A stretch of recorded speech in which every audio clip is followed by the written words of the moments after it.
पढ़ा था electromagnetic induction के अंदर जनरेटर तक। अब हम पढ़ रहे हैं, हमारा इस चैप्टर का सिर्फ एक आर्टिकल शामिल है जो ट्रांसफार्मर है, और उसके बाद जो है ट्रांसफार्मर के बाद हमारे पास सिर्फ हम इलेक्ट्रॉनिक्स का एक दो टॉपिक है वही स्टडी करेंगे। तो ट्रांसफार्मर क्या होता है?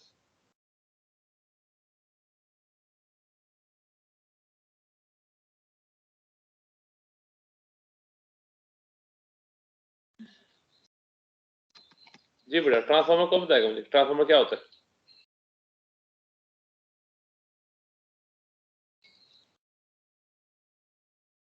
मेरी बात आ रही बेटा? A device which control AC voltage.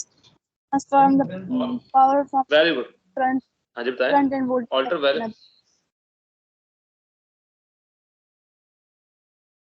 Smaller और लार्जर वैल्यूज। ठीक है, जो डिवाइस क्या करती है। अब एसी वैल्यूज कौन सी, मेनली कौन सी डिवाइस, किस चीज को करता है? हम यहाँ बात करते हैं वोल्टेज। ठीक हो गया बेटा? किसकी बात करते हैं?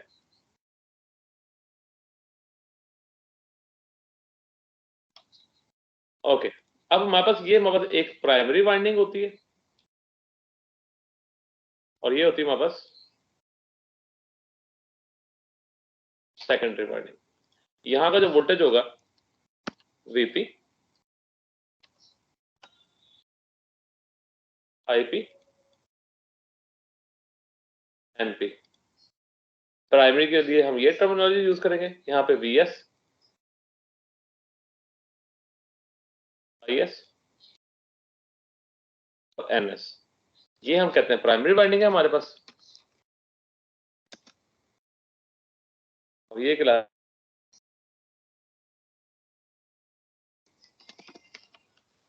वाइंडिंग कहलाती है। ठीक है, इसका प्रिंसिपल क्या होता है? Sir mutual induction. बहुत अच्छे, बहुत अच्छे, म्यूचुअल इंडक्शन। बहुत तुम्हारी काफी अर्से बाद मेरी आवाज सुनी। तुम किधर गायब थे? यस सर, प्रैक्टिकल्स की वजह से था। खत्म हो गया नहीं? हो गया सर, खत्म हो। चलो अल्हम्दुलिल्लाह। ये हमारे पास म्यूचुअल इंडक्शन आती है। अब होता क्या है कि हमारे पास यहाँ पर इसकी वजह से जब करंट पास करती है, यहाँ पे आप प्राइमरी पे करंट प्रोवाइड करते हैं, तो हमारे पास ये सोलोनाइड बन गया, इंडक्टर बन गया, तो उसके अंदर इंड्यूस हमारे पास मैग्नेटिक फील्ड पैदा होगी, ईएमएफ चेंज होने से। तो हमारे पास यहाँ पे मैग्नेटिक फील्ड लाइंस यहाँ पे पेनिट्रेट करेंगी। अब कुछ मैग्नेटिक फील्ड लाइंस कोर में भी जाती हैं, और कोर में जाने की वजह से वहां पे करंट पैदा होती है, जिसको हम एडी करंट्स कहते हैं। और यहाँ पे एडी करंट्स जो होती हैं वो जनरेट होती हैं विद इन कोर। ठीक है, जो कि हीटिंग इफेक्ट कॉज करती हैं। और हमारे पास ये ट्रांसफार्मर की कोर होती है। इसको आगे हम जाके देखेंगे, हम लैमिनेटेड शीट्स वगैरह की सारी बातें करते हैं यहाँ जाके। तो सबसे पहले इसके बेसिक क्वेश्चन आते हैं, बड़े स्ट्रेट फ्लैट क्वेश्चन आते थे, मुश्किल नहीं आते। तो कोर्स हम कहते हैं ट्रांसफार्मर के अंदर कॉइल्स होती हैं वो इलेक्ट्रिकली इंसुलेटेड होती हैं मगर मैग्नेटिकली लिंक्ड होती है ना बेटा? यहाँ पे देखिए वायर्स को आपस में हमने वायर टू वायर नहीं ज्वाइन किया हुआ है ना। कॉइल्स कॉइल्स कैसे कनेक्टेड है? इलेक्ट्रिकली क्या है, मैंने क्या बड़ी उसे इलेक्ट्रिकली इंसुलेटेड है। और मैग्नेटिकली क्या है? कनेक्टेड होती हैं। यानी कि आपका चेंज इन फ्लक्स एक के अंदर दूसरे के अंदर इंड्यूस ईएमएफ कॉज करता है, जो हमने पढ़ा है। ठीक हो गया बेटा?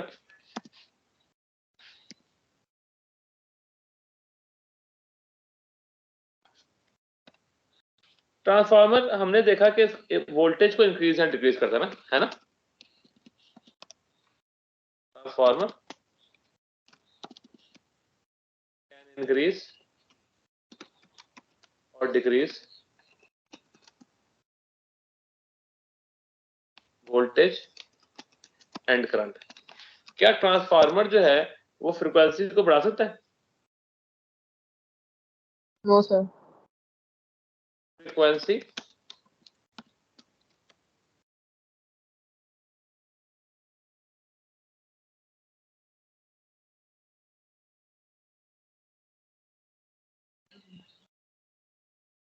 frequency at input and output remains same। Pakistan में जो फ्रिक्वेंसी यूज होती है एसी की वो कितनी होती है 50 हर्ट्ज होती है। ये बड़ा इंपॉर्टेंट पॉइंट है। और दूसरा मेन चीज क्या है कि हमारे पास पावर के बारे में क्या ख्याल है, पावर का के साथ क्या है। ठीक है, फ्रिक्वेंसी मैंने लिखा है रिमेन्स सेम रहती है। नहीं नहीं हम यहाँ पे केस कर रहे हैं, ठीक है आप बिल्कुल ठीक कह रहे हैं, मगर अगर आप कहते हैं ना सेम रहती है तो फिर हम उसको डिफाइन करते हैं under the belt of ideally. जब मैं कहता हूँ ना इस पे आइडली तो हम कहते हैं power in is equal to power out होती है, मगर एक्चुअली क्या होता है रियल में लॉस होती है। वो अच्छा रियल में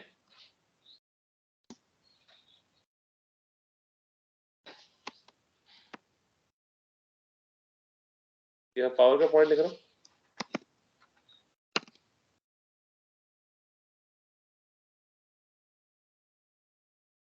पॉइंट हाईलाइट कर देता हूँ। आइडली और रियल के अंदर क्या फर्क आता है हमारे पास, रियल में पावर इनपुट हमेशा क्या होती है ग्रेटर होती है पावर आउटपुट के। तो यहाँ पे अगर आपका क्वेश्चन आता है पावर के कॉरस्पॉन्डिंग क्या पावर सेम रहती है, तो आप क्या कहेंगे पावर जो है आइडली हम कहते हैं सेम है, मगर रियल केस के अंदर हमारे पास पावर आउटपुट हमेशा लॉस होती है। वो लॉसेस ऑफ पावर आएंगे वो हम आगे जाके सारा सारा डिटेल में स्टडी करेंगे।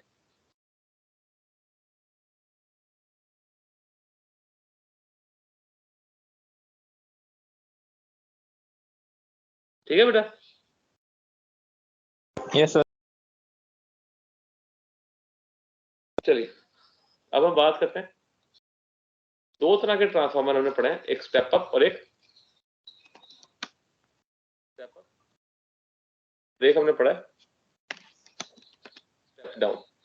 स्टेप अप क्या होता है, जिसका जो नंबर ऑफ टर्न्स होते हैं सेकेंडरी के ग्रेटर होते हैं नंबर ऑफ टर्न्स प्राइमरी के, उसकी वजह से वोल्टेज सेकेंडरी का क्या होता है ज्यादा होता है वोल्टेज किसके प्राइमरी के, है ना बेटा। अब जो करंट होती है सेकेंडरी की वो लेस होती है करंट प्राइमरी।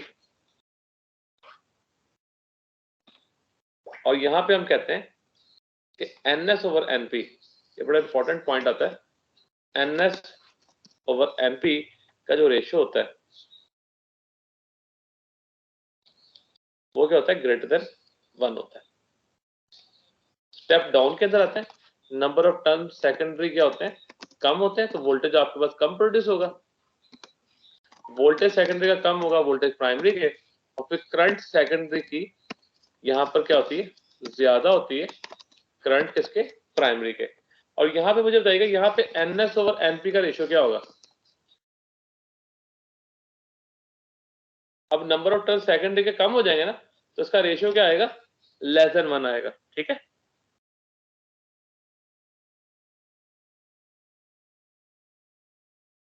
मैं ऐसे ऊपर ही पावर के ऊपर ही 2 पॉइंट लिख देता हूँ, यहीं पे लिख देता हूँ।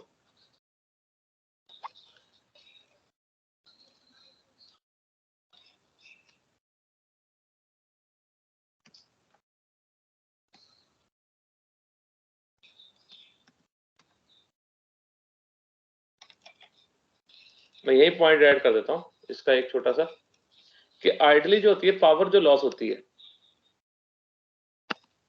लॉस कितना होता है यहाँ पे 0% होता है। ठीक है, और जो इसकी एफिशिएंसी होती है जिसको हम N कहते हैं, एफिशिएंसी कितनी होती है यहाँ पे बेटा 100% होती है।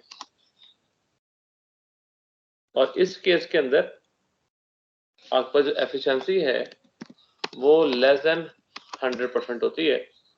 और दूसरे लफ्ज में हम कहते हैं कि यहाँ पे जो लॉस है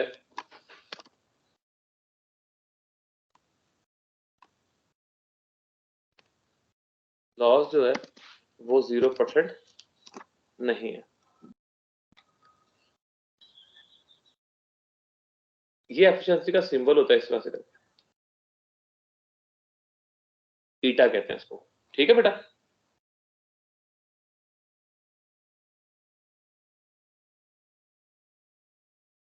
मैं क्वेश्चन पुट कर रहा हूं आपको एक चीज क्लियर करने के लिए। कहता है कि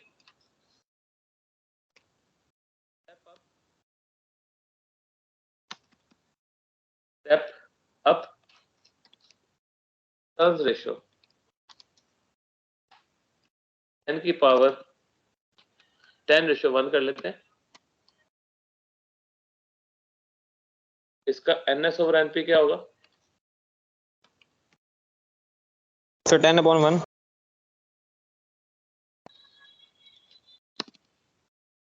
स्टेप डाउन टर्न्स रेशियो क्या होगा?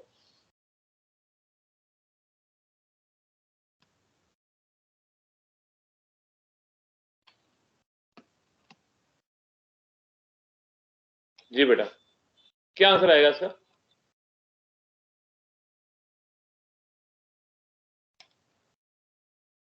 ns/np पहले केस में क्या होगा? स्टेप अप का है ना, तो स्टेप अप जब भी स्टेप अप कह देंगे, सारे बच्चे क्लियर है, बड़ा सिंपल सा पॉइंट है। जब भी स्टेप अप कह दिया तो नंबर ऑफ टर्न्स आपके दो रेशो दिए हैं, तो नंबर ऑफ टर्न्स जो ज्यादा वाले हैं वो किसके होंगे? वो सेकेंडरी के होंगे, वो 10/1 आ जाएगा। और अब आपने स्टेप डाउन कह दिया तो इसका मतलब है डाउन तभी होगा कि सेकेंडरी पे वोल्टेज का रेशियो कम आए, तो सेकेंडरी पे नंबर ऑफ टर्न्स क्या होंगे? कम होंगे। तो हमारे पास यहाँ पे इनमें से जो कम वाली वैल्यू 1 है और हमारा प्राइमरी पे क्या होगा? 10 हो जाएगा। इज इट क्लियर बेटा?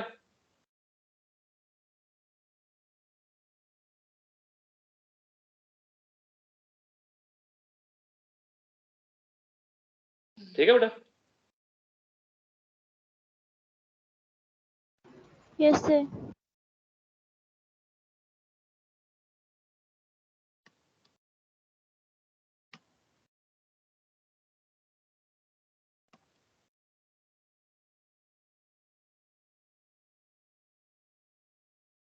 जब आपने पावर कहा, पावर इन बराबर है पावर आउट के, और हम लोग हमेशा जो भी केस ड्राइव करेंगे वो हम लोग आइडियल केस के कॉरस्पॉन्डिंग करेंगे। तो हम लोग यहाँ से पावर इन और पावर आउट का जो केस है, इनपुट पे होता है वीपी आईपी होता है और आउटपुट पे होता है वीएस आईएस होता है। तो इसको देख के हम रिलेशन बना सकते हैं।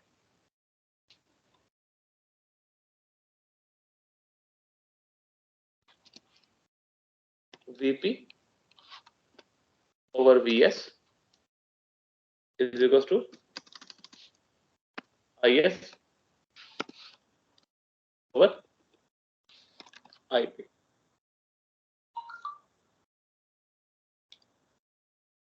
देखिए सही बनाया रेशियो हमने।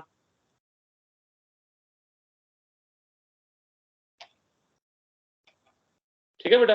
अब जो आपने यहाँ पे ये बनाया रिलेशन, तो जब आप ns/np की बात करते हैं, यहाँ पे आपने इनका रिलेशन डायरेक्ट बताया। क्या बताया? डायरेक्ट रिलेशन बताया। तो इसके कॉरस्पॉन्डिंग यहाँ पे इनका रिलेशन क्या बन जाएगा?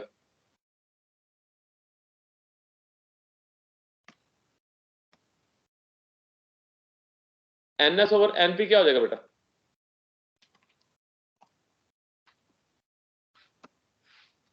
ns/np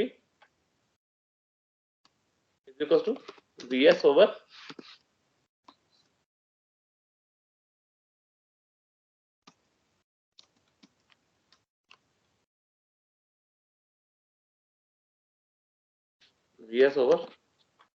vp। देखिए यहाँ पे वोल्टेज और नंबर ऑफ टर्न्स का क्या रिलेशन आ रहा है? डायरेक्ट रिलेशन आ रहा है। देखिए ठीक है बेटा, ये पॉइंट क्लियर है? कि अब आपके नंबर ऑफ टर्न सेकेंडरी पे ज्यादा होंगे तो उसके कॉरस्पॉन्डिंग वोल्टेज भी सेकेंडरी पे क्या होगा? ज्यादा होगा। मगर जब आप वोल्टेज ज्यादा करेंगे तो करंट क्या हो जाएगी? कम हो जाएगी। तो हम इन तीनों को एक ही फॉर्मूले के अंदर, तीनों को हम एक ही फॉर्मूले के अंदर अब हम मैनेज करते हैं। इसका एक जनरल हम एक फॉर्मूला बना लेते हैं।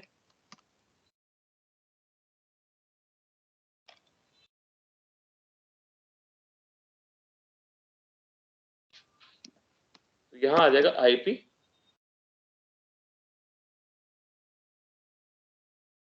Over IS. अगर वोल्टेज का रिलेशन करंट के साथ इनवर्स है तो नंबर ऑफ टर्न्स का भी रिलेशन करंट के साथ क्या होगा?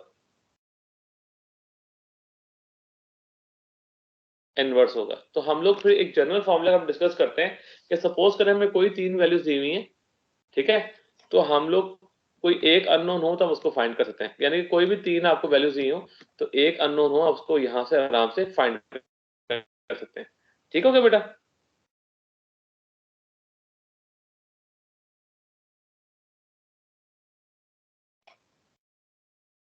देखिए बेटा, क्लियर है ये point? Yes, sir. Yes, sir. Okay, अब हम कोई क्वेश्चंस की प्रैक्टिस कर लेते हैं। हम कहते हैं number of turns on secondary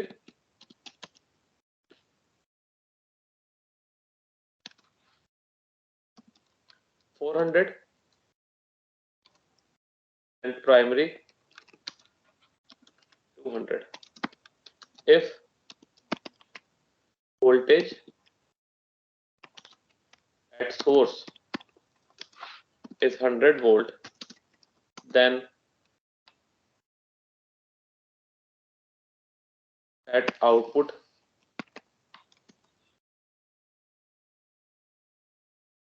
is। पहले क्वेश्चन क्लियर हुआ है आप लोगों को? Number of turns of the secondary 400 है, प्राइमरी 200 है। If voltage at source is 100 volt, then output क्या होगा?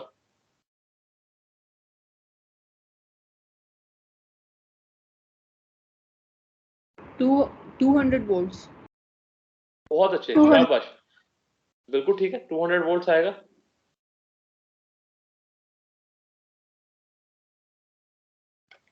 तो हम बेसिकली यही फॉर्मूला यूज करेंगे। क्योंकि अब आपको यहाँ पे Vs निकालना है, क्योंकि आउटपुट का है, सोर्स यानी कि प्राइमरी का दिया है उसने आपको, तो जो Vs है वो उसके मुताबिक आपके पास आ जाएगा। Ns कितना है? 400 टर्न्स है, प्राइमरी है 200, और जो आपके पास Vp जो आ रहा है वो कितना आ रहा है? 100 आ रहा है। ये 2 कटे 2 1 2 2 सर, और 2 into 10 कितना? 2 into 100 आ जाएगा, 200 वोल्ट आ जाएगा। मैं अब आपको एक और शॉर्टकट भी चीज बता रहा हूँ। जब इस तरह का सवाल देखे ना जहाँ पे आपको कैलकुलेट करने का पूछा जाए, मैं आपको बड़ा सिंपल सा एक रिलेशन बता रहा हूँ। देखें, आपने ये देखना है कि जो इनपुट वोल्टेज है और आउटपुट के दरमियान कितने टाइम्स का डिफरेंस है। यहाँ पे आप देख रहे हैं, यहाँ पे प्राइमरी पे 200 है और सेकेंडरी पे 400 है, यानी कि डबल हो रहा है ना। यानी कि इसको अगर आप गौर करें तो नंबर ऑफ टर्न्स क्या हो रहे हैं? डबल हो रहे हैं। तो अगर वोल्टेज प्राइमरी का दिया हो तो अंडरस्टूड सेकेंडरी का वोल्टेज भी डबल हो जाएगा। तो आपने क्या काम करना? सिंपल 100 को 200 कर देना, क्योंकि यही तो रिलेशन पड़ा है।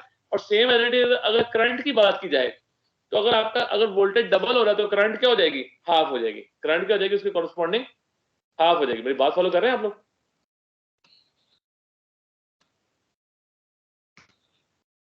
ठीक है बेटा, मैं यही क्वेश्चन कर रहा हूँ। Yes, sir.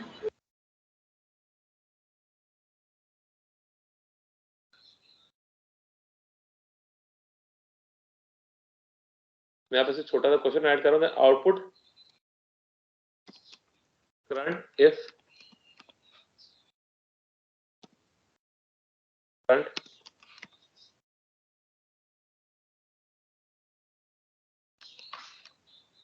if current at source is 10 ampere. जी बेटा, तो सेम क्वेश्चन रखा है, मगर यहाँ पे मैंने 5 हो क्वेश्चन को जाएगा। पूछा। बहुत अच्छे। अब आपने क्या किया? मुझे बेटी आपने देखा बगैर कैलकुलेट किया होगा। आई होप अगर आपने देखा वोल्टेज डबल हो रहा है तो आपने करंट का क्या कर देना? हाफ कर देना। ठीक है, तो आपने अगर सोर्स पे करंट 10 एम्पियर है तो आउटपुट पे करंट क्या हो जाएगी? 5 एम्पियर हो जाएगी। मगर कोई मुश्किल नहीं है, आप इसको फॉर्मूले से आप इसको कैलकुलेट कर सकते हैं। ठीक है, तो हम लोग इसको या तो आप पहले वोल्टेज निकालेंगे सेकेंडरी का, तब भी ठीक है, नहीं तो आप नंबर ऑफ टर्न से भी आप ये वाला फॉर्मूला यूज करके नंबर ऑफ टर्न से भी इसको कैलकुलेट कर सकते हैं। मैं यहाँ पे आपके लिए कर देता हूँ। यहाँ देखें कि आपने क्या कैलकुलेट करना है? आई एस कैलकुलेट करना है ना बेटा। तो यहाँ पे आ जाएगा, अगर नंबर ऑफ टर्न्स की बात करें तो एनपी ओवर एनएस आ जाएगा, क्योंकि इनवर्स होता है। और यहाँ पर क्या आ जाएगा? आईपी आ जाएगा। पहले देखें, फॉर्मूला क्लियर है? ये नंबर ऑफ टर्न्स प्राइमरी पे कितने बेटा? 200 है, और सेकेंडरी पे कितने? 400 है, और प्राइमरी करंट कितनी दी हुई है? 10 दी हुई है। तो सिंपल स्ट्रेट कर जाएगा, ये आ जाएगा 1/2 आ जाएगा। तो फिर 10 का हाफ क्या हो जाएगा? 5 एम्पियर हो जाएगा। यहाँ तो आप कैलकुलेट कर लें, यहाँ भी इस तरीके से भी इसको देख सकते हैं। It clear? ठीक है बेटा? Yes, sir. अच्छा, अब एक और क्वेश्चन देखते हैं। सपोज करें डायग्राम बनी आएगी आपके पास, डायग्राम बनी आएगी।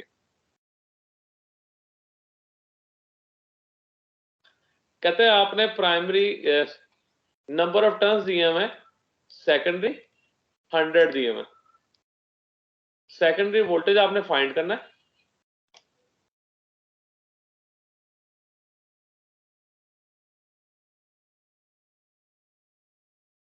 प्राइमरी वोल्टेज आपको दिया हुआ है 10 वोल्ट,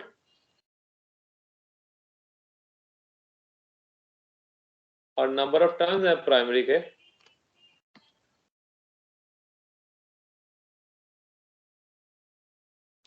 50।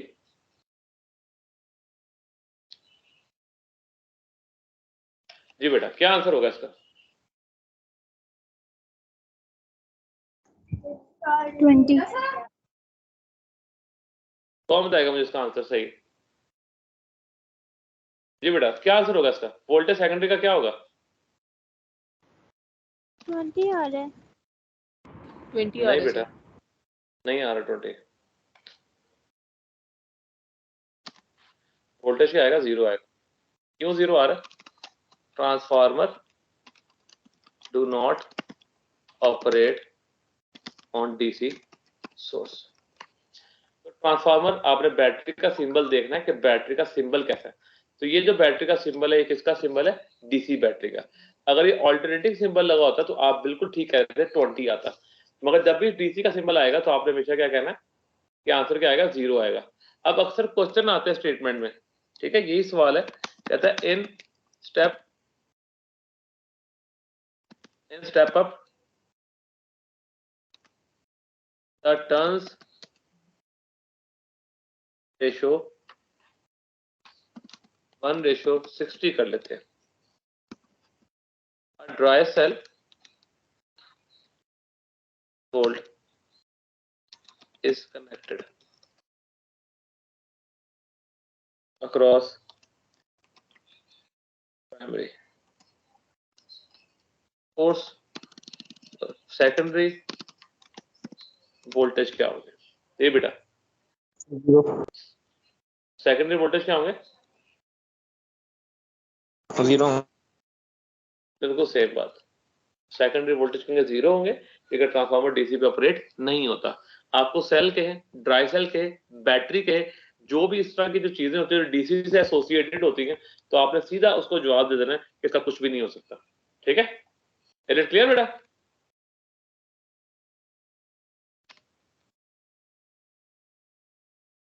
ठीक है बेटा, ये point Yes, sir. Transformer Yes, sir. Voltage secondary step up the current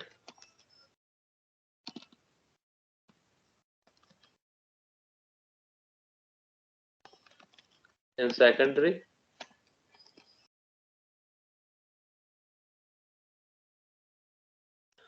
जी बेटा, करंट क्या होगी सेकेंडरी में? इंक्रीज करेगी। है नहीं, दोबारा देखो।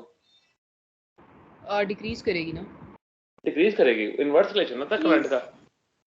हाँ, डिक्रीज करेगी। तो करंट आप क्या लिखेंगे? इसका आंसर क्या लिखेंगे? स्टेप डाउन कर देगी। क्या करेगी?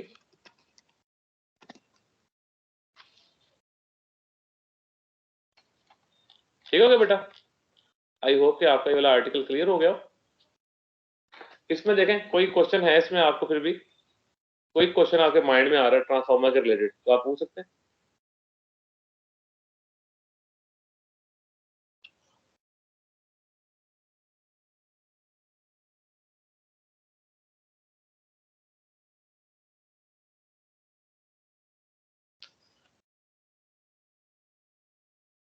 ठीक है बेटा, गुड टू गो।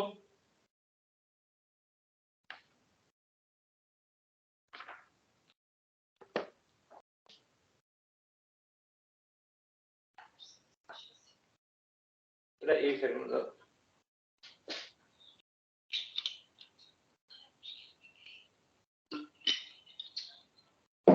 चले आगे मूव ऑन होते हैं। एक और क्वेश्चन देखते हैं। कहता है कि इसमें बस ध्यान देना है, an ideal transformer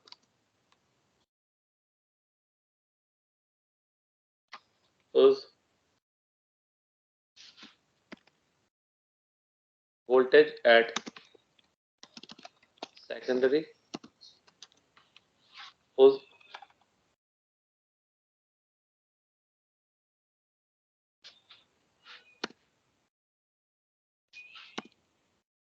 secondary rating 200 volt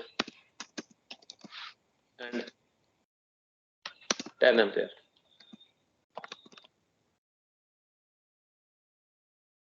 Input rating is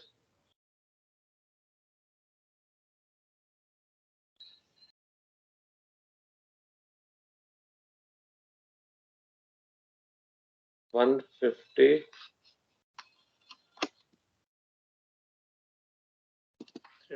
300 volt and 5 ampere.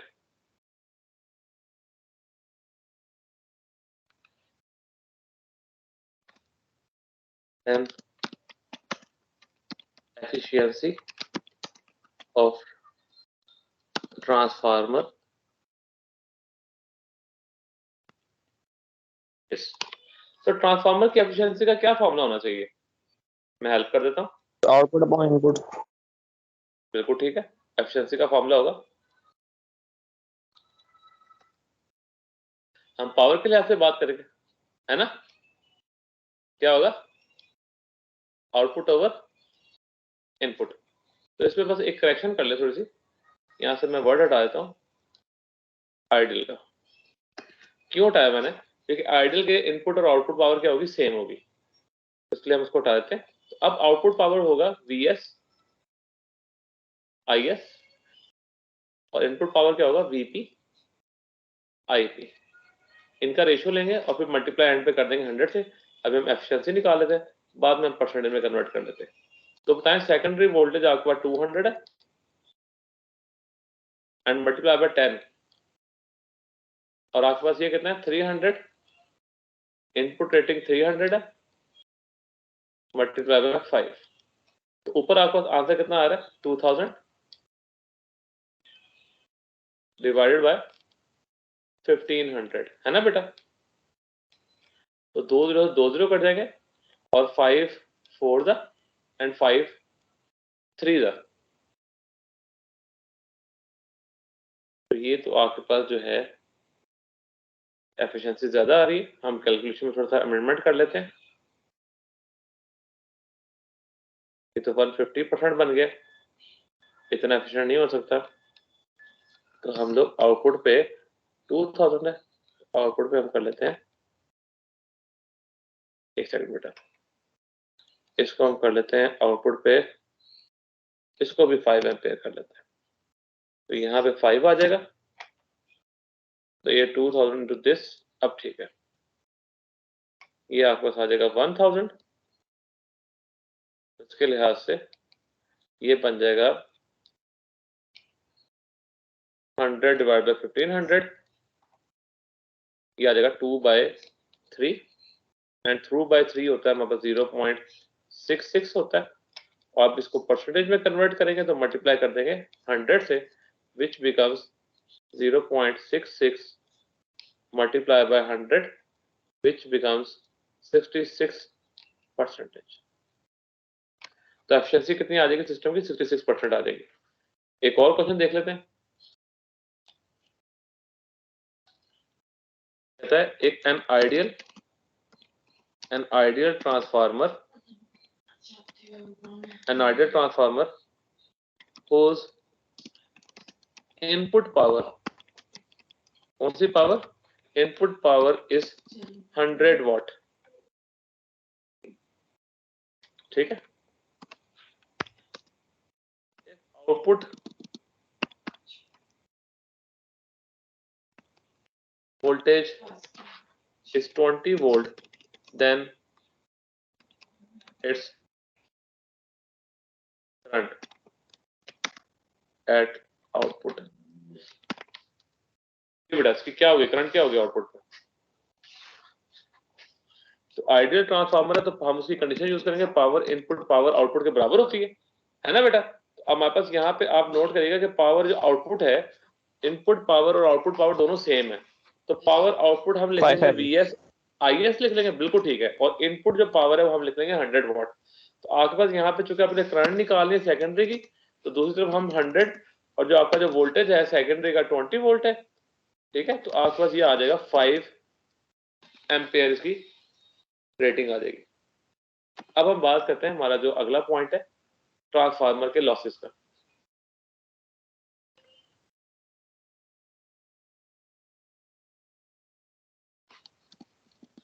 Transformer losses में पहले हम ट्रांसमिशन लॉसेस देख लेते हैं।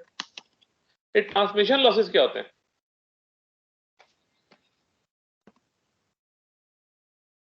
ट्रांसमिशन लॉसेस कहते हैं जो ओवरब्रेड होते रहते हैं उसमें, जो वायर लॉसेस होते हैं, यूं कह लेते हैं, है ना।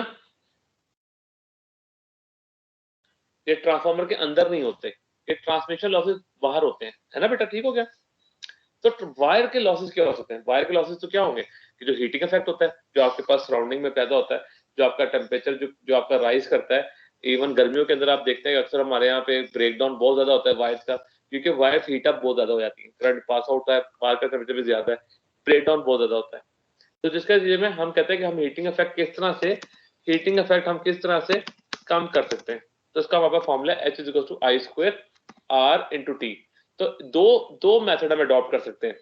एक है कि हम या तो रेजिस्टेंस कम कर दें, हीटिंग डायरेक्टली प्रोपोर्शनल होती है किसके? रेजिस्टेंस से। अगर मैं रेजिस्टेंस कम कर दूं तो हीटिंग इफेक्ट कम हो जाएगा, मगर रेजिस्टेंस को कम करने के लिए रेजिस्टेंस का जो फॉर्मूला होता है हम पढ़ के आ चुके हैं, ρL/A होता है। तो मुझे एरिया बढ़ाना पड़ेगा, अगर एरिया बढ़ाऊंगा तो रेजिस्टेंस कम होगी, मगर एरिया बढ़ाने का मतलब ये है कि आपको मोटी गेज की, यानी कि आपको मोटी थिकनेस की वायर यूज करनी पड़ेगी, है ना बेटा। एरिया बढ़ने से Yes, sir. जो वायर की जो कॉस्ट है वो क्या हो जाएगी? इंक्रीज कर जाएगी। तो वायर की कोई कॉस्ट इंक्रीज करेगी तो ये मेथड फिजिबल नहीं है, तो बहुत एक्सपेंसिव हो जाएगा। ये क्या होगा? एक्सपेंसिव पड़ जाएगा हमें। तो हम कहेंगे हम क्या लिखेंगे? Not feasible. हम इस मेथड को अडॉप्ट नहीं कर सकते। अब आया दूसरा प्रोसेस क्या है हमारे पास? एक तो आपने रेजिस्टेंस का कहा, दूसरा क्या कर सकते हैं कि आपका हीटिंग से करंट भी तो प्रोपोर्शनल है ना बेटा।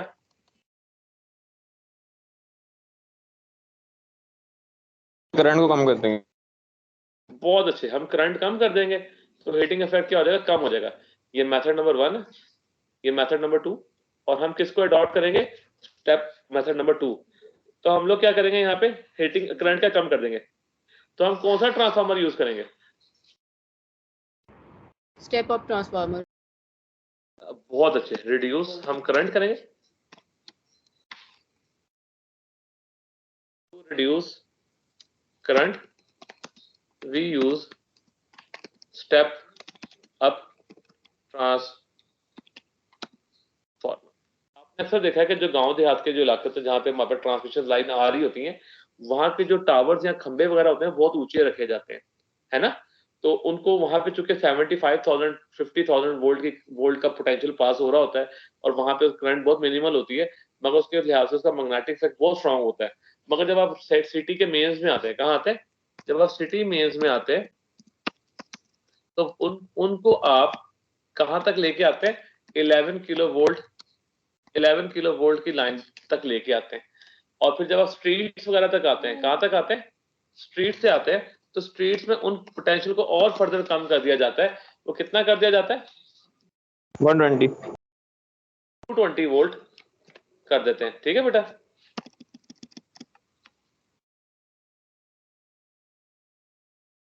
अब आता है power losses in actual transformer.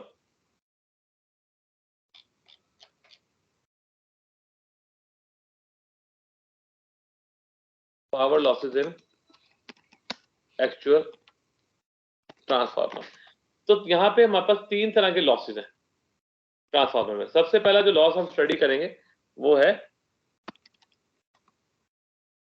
Copper losses. ये कॉपर जो लॉसेस है किससे एसोसिएट करते हैं? कौन बताएगा मुझे?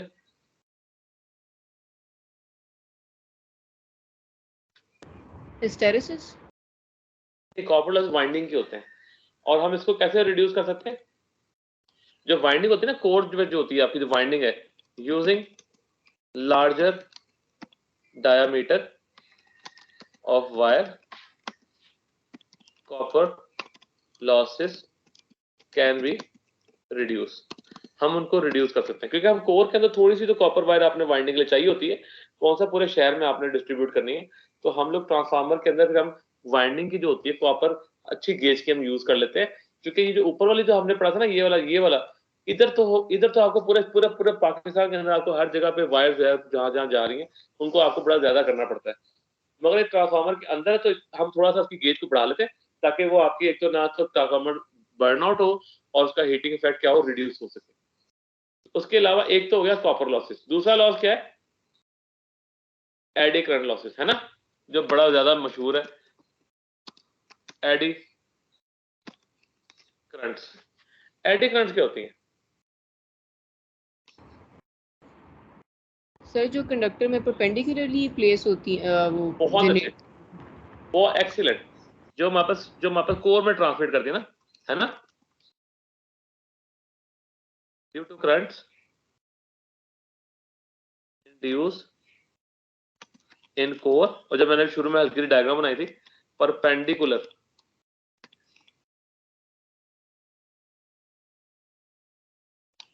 To magnetic field, perpendicular to, तो इसको रिड्यूस कैसे कर सकते हैं, और इसका पहला कॉज क्या है, ये करता क्या है? सर लेमिनेटेड वायर यूज कर सकते हैं हम, लेमिनेटेड आयरन। कॉज इसका बहुत अच्छी एक्सीलेंट, कॉज इसका हीटिंग इफेक्ट है, हीटिंग इफेक्ट कॉज करता है, और आपने बहुत अच्छा बताया जिसकी रेमेडी है, इसका जो इलाज है वो क्या है, laminated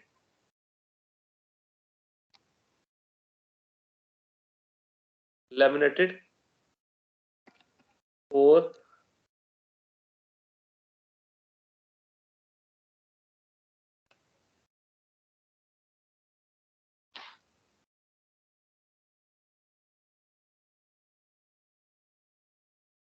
laminated core layer use करते हैं, ठीक है।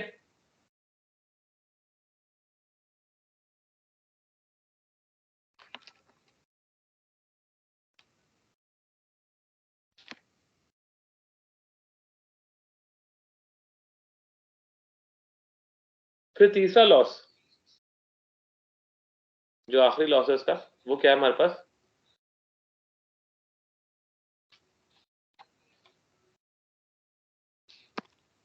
लॉस कौन सा इसका, हिस्टैरिसीस। हिस्टैरिसीस लॉस क्या होता है? सर मैग्नेटाइजेशन और डीमैग्नेटाइजेशन की वजह से जो होता है। बिल्कुल ठीक है यहाँ पे,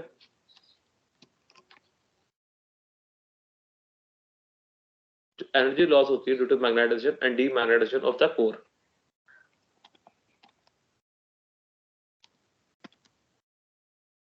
due to magnetisation and demagnetisation of core, बार बार मैग्नेटाइज कर रहे हैं, बार बार डीमैग्नेटाइज कर रहे हैं, तो उसके अंदर आपकी एनर्जी मुसलसल क्या हो रही होती है, जाया हो रही होती है। तो उसके लिए फिर हम क्या कैसे उसका, ये भी इसका क्योंकि यहाँ पे एनर्जी लॉस हो रहा है तो इसको कैसे रिड्यूस करते हैं, इसकी रेमेडी क्या है? सर सॉफ्ट आयरन या ऐसा मटेरियल जिसका जो का लूप है वो थोड़ा शॉर्टर हो। बहुत अच्छे, सॉफ्ट आयरन कोर यूज करते हैं, ठीक है, और जिसकी जिसकी वजह से हमारे पास जिसका जो हाइस्टेरिसिस एरिया होता है वो स्मॉल होता है, स्मॉल, जितना हाइस्टेरिसिस एरिया स्मॉल होगा उसका उतना ज्यादा एनर्जी लॉसेस क्या होते हैं, कम होते हैं, स्मॉल हाइस्टेरिसिस एरिया। और हमारे पास आयरन का हम यूज क्यों करते हैं, सॉफ्ट आयरन क्यों यूज करते हैं, मैं मेंशन कर रहा हूं यहाँ पे, इसका हाई रिटेंटिविटी एंड लो कोर्सिविटी होता है। ये मुझे लगता है बताना पड़ जाना आपको थोड़ा सा हल्का सा इसका, ये हाई रिटेंटिविटी लो कोर्सिविटी होता है, ठीक है। चलिए इसको मैं थोड़ा सा आपको एक्सप्लेन कर देता हूँ।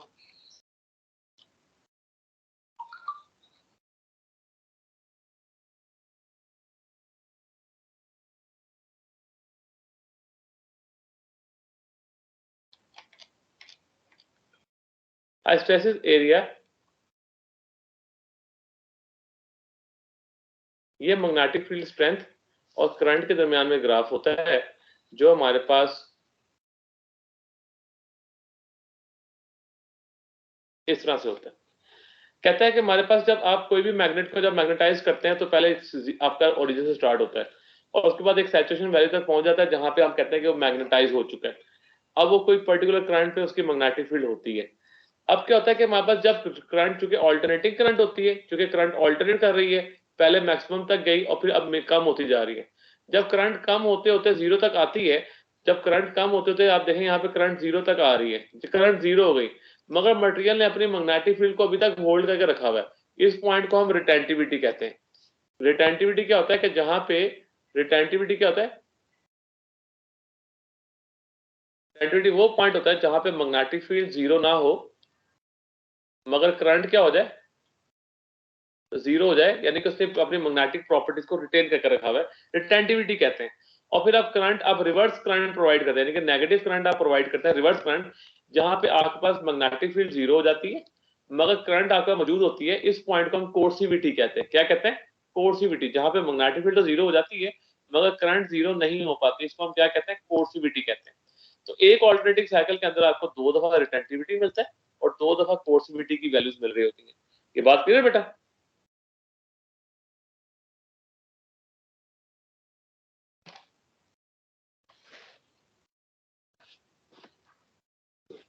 देखिए अब क्या होता है कि यहाँ पे जो आयरन होता है, आयरन का जो ग्राफ होता है उसको मैं अगर ड्रॉ करता हूं,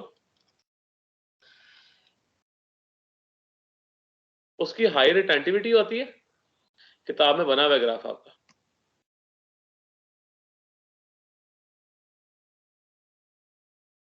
उसकी हाई रिटेंटिविटी होती है, रिटेंटिविटी का फैक्टर ज्यादा होता है मगर कोर्सिविटी का फैक्टर थोड़ा होता है, ठीक है, आयरन के लिए। तो इसका अब इसका होगा क्या, इसकी वजह से क्या होता है कि इसका जो graph, area under the graph है वो छोटा हो गया। छोटा होने की वजह से इसकी एनर्जी लॉसेस क्या होते हैं, हम कहते हैं कम होते हैं, जिसलिए हम लोग प्रेफर करते हैं, हम लोग प्रेफर करते हैं सॉफ्ट आयरन को। हालांकि अल्ली को भी हमारी किताबें मेंशन किया गया हुआ है, एलॉय वगैरह, मगर हमारे पास जो प्रैक्टिकल केस में हमें जो मिल सकता है हम उसकी बात करेंगे। ठीक हो गया बेटा? Yes sir.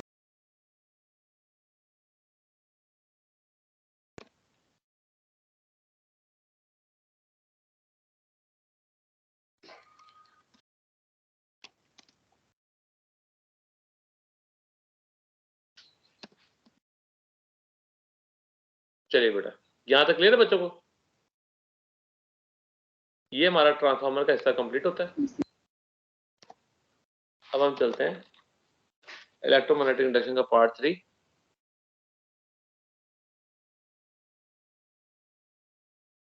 जो हम लोग इलेक्ट्रॉनिक्स के अंदर पढ़ेंगे। इलेक्ट्रॉनिक्स, पहले एक हल्का सा ओवरव्यू लेते हैं। इलेक्ट्रॉनिक्स क्या होता है? इलेक्ट्रॉनिक्स ब्रांच है ना फिजिक्स की। इलेक्ट्रॉनिक्स में हम क्या करते हैं? फ्लो एंड कंट्रोल होता है हमारे पास of electron using semiconductor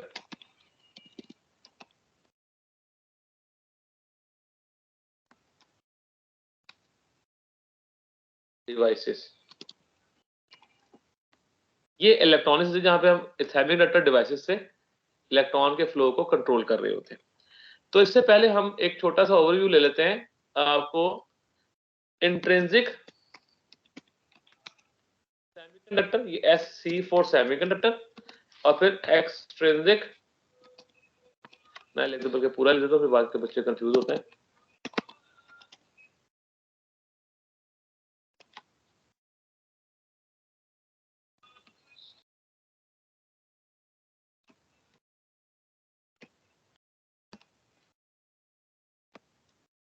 doping,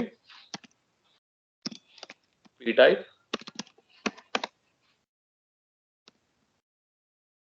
और N type.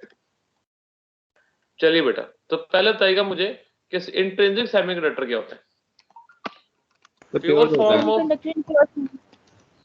Form of semiconductor है ना बेटा?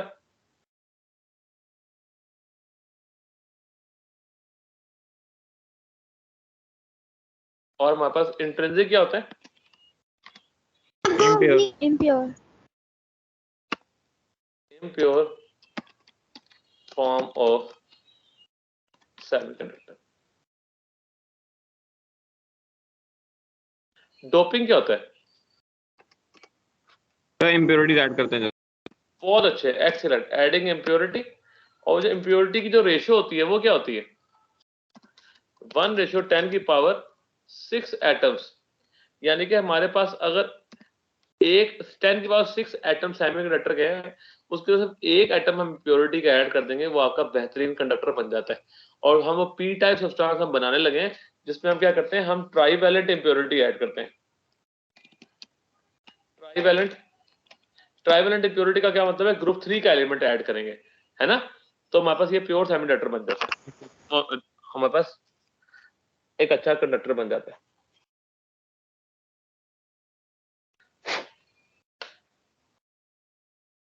इसमें जो मेजॉरिटी चार्ज केस होते हैं वो कौन होते हैं? होल्स। बहुत अच्छे, इसमें मेजॉरिटी चार्जेस क्या होंगे? होल्स होंगे। एन टाइप क्या होता है? इसमें हम कौन सी इंप्योरिटी ऐड करते हैं?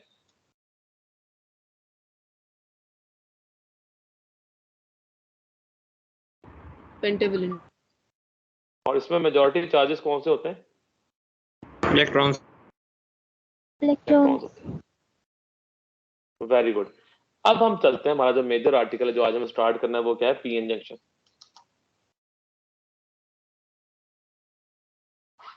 पीएन जंक्शन हम डायोड भी कहते हैं। तो हम यहाँ पे कहते हैं कि एक पी टाइप और एक एन टाइप मटेरियल को जब हम साथ में मर्ज करते हैं, दोनों को फ्यूज करते हैं, तो वहां पर एक जंक्शन फॉर्म होता है जिसको हम पीएन जंक्शन कहते हैं। ठीक है, ये हमारे पास पी टाइप मटेरियल कह लेते हैं, और इसको कह लेते हैं ये हमारे पास क्या है? एक एन टाइप मटेरियल है। अब हमारे पास पी टाइप के अंदर, एन टाइप में बहुत सारे इलेक्ट्रॉन्स होंगे, ठीक है, और पी टाइप में हमारे पास क्या होंगे? होल्स होते हैं, जिसको हम पॉजिटिव चार्ज भी कह लेते हैं। होता क्या है कि जब इनको मर्ज करते हैं एट रूम टेम्परेचर, कुछ इलेक्ट्रॉन जंक्शन को क्रॉस करते हैं, तब जंक्शन तो बना ही नहीं होता, तो पीछे अपने पीछे एक पॉजिटिव आयन की वैलेंसी को छोड़ देते हैं, और जब आके इलेक्ट्रॉन से जब ये मर्ज होते हैं तो इलेक्ट्रॉन होल पेयर फॉर्म हो जाता है, और इसकी वजह से यहाँ पे एक नेगेटिव आयन आ जाता है। ये पॉजिटिव, ये negative, and positive negative ion continuously आते चले जाते हैं। ये जो चीज होती है, हमारे पास होता तो आयन रीजन है, मगर इस आयन का एक अपना पोटेंशियल बन जाता है, जिसको हम लोग पोटेंशियल बैरियर कहते हैं, और आपको इस जंक्शन को पास करना होता है। ठीक है, ऑन द होल तो हमारे पास नेट चार्ज तो 0 ही होता है, मगर हम लोग फिर भी बात करते हैं कि यहाँ पे आयन रीजन है, इनका अपना एक पोटेंशियल होता है जो फर्दर इलेक्ट्रॉन्स और होल्स को डिफ्यूज होने से ब्लॉक कर लेते हैं। मेरी बात समझ आई बेटा? जी सर। Yes sir. तो हमारे पास कुछ कुछ बड़ा सिंपल से पॉइंट है। पीएन जंक्शन इलेक्ट्रिकली, पहला पॉइंट है, इलेक्ट्रिकली क्या होते हैं? न्यूट्रल होते हैं। इलेक्ट्रिकली क्यों न्यूट्रल होते हैं?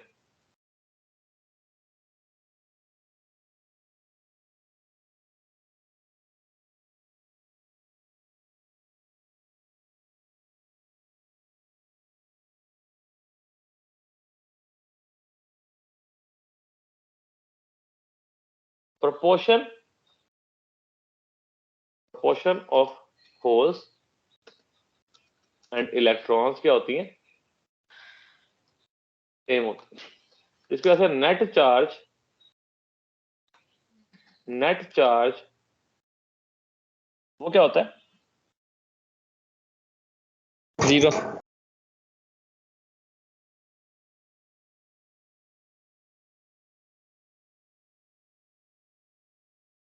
नेट चार्ज हम कहते हैं पीएन जंक्शन पे 0 होता है।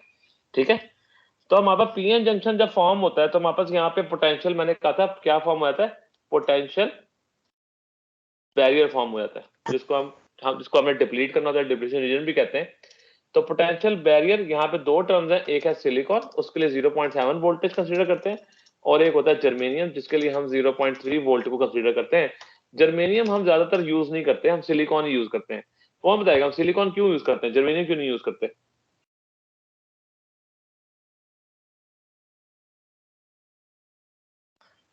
सर क्योंकि उसका मेटेलिक कैरेक्टर ज्यादा है।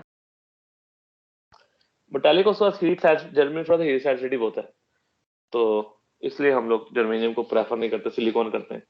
थोड़ा सा हीट इंड्योरेंस इसकी थोड़ी ज्यादा होती है। ठीक है। डिप्लीशन रीजन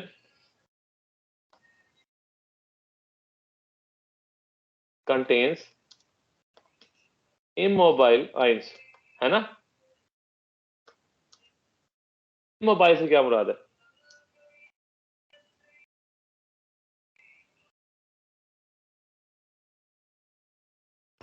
सर जो बैरियर की प्रॉक्सिमिटी में बन रहे हैं, बिकॉज वो जाहिर सी बात है फ्लोट नहीं कर सकते। हाँ, उनको कहते हैं जो मूव ना कर सके, क्योंकि उनका मोशन का वीक होता है। एक सेकंड, ये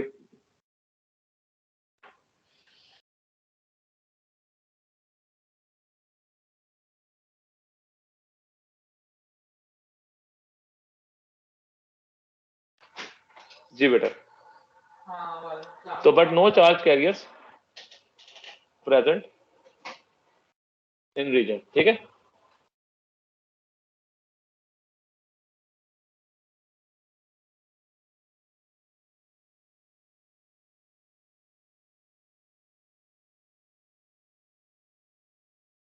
इनमें से इलेक्ट्रॉन और होल्स में से मोर मोबाइल कौन है? Sir electrons. Electrons. Electrons are more mobile, यानी कि फुर्तीले होते हैं ये, देन होल्स। छोटे छोटे एमसीक्यूज है। चलिए बेटा, ये तो हमारा हो गया पीएन जंक्शन। अब हम बात करते हैं इसकी फॉरवर्ड और रिवर्स बाइसिंग की। इसकी दो बाइसिंग कंडीशन है, यानी कि हम इसको दो तरह से पोटेंशियल प्रोवाइड कर सकते हैं। एक हम बात करते हैं फॉरवर्ड बाइसिंग की, और एक हम बात करेंगे रिवर्स बाइसिंग। फॉरवर्ड बाइसिंग में हम जाहिर सी बात है, हम कहते हैं, मैं बड़ा सिंपल सा लिख रहा हूं, हम जो पी साइड होता है या पी टाइप होता है उसको हम ज्वाइन करते हैं हाई पोटेंशियल से। ठीक है। और जो एन टाइप होता है उसको हम ज्वाइन करते हैं लो पोटेंशियल से। बेटा, तो हमारे पास यही यही हमारे पास आता है, डायग्राम लेते हैं।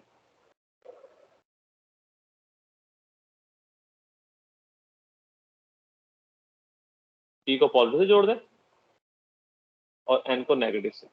अब होता क्या है कि यहाँ से नेगेटिव चार्ज कंसंट्रेशन, चूंकि नेगेटिव टर्मिनल लगा हुआ है, बढ़ना शुरू हो जाती है जैसे आप पोटेंशियल बढ़ाते हैं, और यहाँ पॉजिटिव चार्ज कंसंट्रेशन क्या होना शुरू हो जाती है? बढ़ना शुरू हो जाती है। ये हिस्सा क्राउडेड होना शुरू होता है। जैसे आपका वोल्टेज इंक्रीज करते चले जाते हैं, वोल्टेज इंक्रीज करते चले जाते हैं, ये डिप्लीशन रीजन का साइज क्या होना शुरू होता है? रिड्यूस होना शुरू हो जाता है। पोटेंशियल बैरियर भी क्या होना शुरू होता है? रिड्यूस होना शुरू हो जाता है। अगर मैं शॉर्ट बात करूं कि अगर मैं इसके ग्राफ को स्टडी करूं, यहाँ पर इसके अगर हम ग्राफ को साइमल्टेनियस साथ में स्टडी करते हैं, तो ये हमारे पास यहाँ पे करंट का ग्राफ आता है, करंट एक्सिस आता है, जो जो मिली एम्पेयर में हम ऑब्जर्व कर रहे हैं, बड़ा इंपॉर्टेंट पॉइंट है, मिली एम्पेयर पूछते हैं, ये वोल्टेज है। अब इनिशियली क्या हो रहा था कि आप वोल्टेज बढ़ा रहे हैं, करंट में इतना कोई अप्रिशिएबल चेंज नहीं आ रहा, बहुत थोड़ी सी है, मतलब ना होने के बराबर है। जहां पे अगर सपोज करेंगे 0.7 वोल्टेज में जर्मेनियम को अगर हम रखे, उसको सिलिकॉन को रख के कंसीडर कर रहे हैं, ये 0.7 वोल्टेज आता है।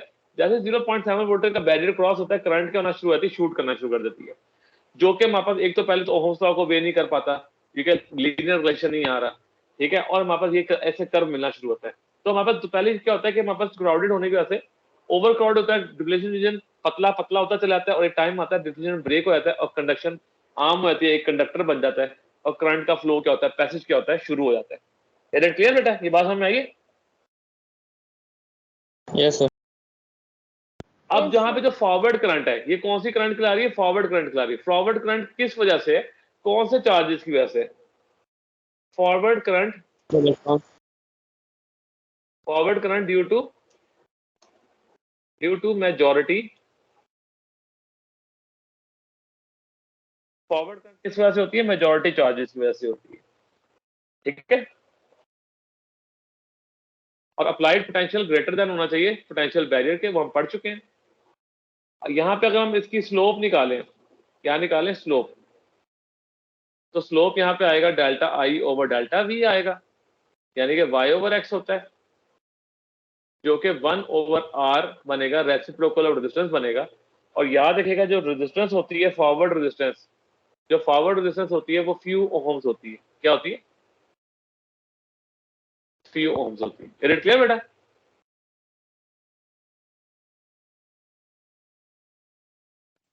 Yes, sir. अब हम पढ़ते हैं इसका एक छोटा सा पोर्शन, इसकी ग्राफिकल रिप्रेजेंटेशन और सिंबॉलिक डायग्राम हम देखते हैं साथ। ये मैंने एक डायोड बना दिया, पीएन जंक्शन डायोड।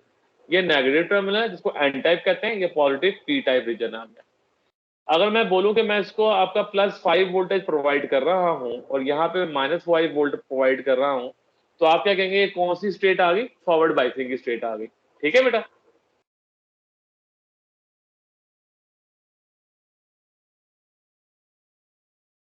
है ना बेटा? Yes. सर अगेन बता दें। ये वाला जो रीजन है, ये वाला रीजन लेफ्ट साइड इसका पॉजिटिव पी टाइप रीजन कहलाता है, इसको हम पी साइड कहते हैं। और जो नेगेटिव टर्मिनल होता है इसको हम एन साइड रीजन कहते हैं, जहां पे स्ट्रेट लाइन आ रही है। ये डायोड का सिंबॉलिक डायग्राम है। तो अगर हम पी रीजन को जाने पता है, आपने हाई पोटेंशियल देना है +5 दिया और एन को आपने नेगेटिव देना है, तो आपने -5 दिया, तो ये आप कहेंगे फॉरवर्ड बाई स्टेट के अंदर है। मगर यहाँ पे एक और सवाल आता है कि अगर मैं +5 वोल्टेज कहता हूँ, यहाँ पे मैं +2 वोल्टेज कहता हूँ, ये कौन सी स्टेट है?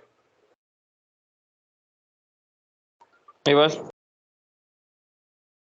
नहीं फाद, जरा देख के बोलो। उसे फॉरवर्ड। मैंने इसलिए ऊपर ना, यहाँ पे मैंने ऊपर ना, मैंने यहाँ पे हाई पोटेंशियल लो पोटेंशियल लिखा है, मैंने पॉजिटिव नेगेटिव नहीं लिखा। तो इसका मतलब है ये हाई है, 5 वोल्टेज हाई पोटेंशियल है, और जो 2 वोल्टेज है ये क्या है? उसके कंपैरेटिवली लो वोल्टेज है। मेरी बात फॉलो कर रहे हैं? है ना? Yes sir. और मैं फिर 5 लिख रहा हूँ और यहाँ मैं 0 वोल्टेज लिख रहा हूँ। अब क्या होगा? ये क्या वोल्टेज है? ये फॉरवर्ड बाइस है नहीं है? है। ये भी फॉरवर्ड बाइस है। ये मैं लिख रहा हूँ -5 और यहाँ लिख रहा हूँ -10 वोल्ट। क्या ये फॉरवर्ड बाइस है?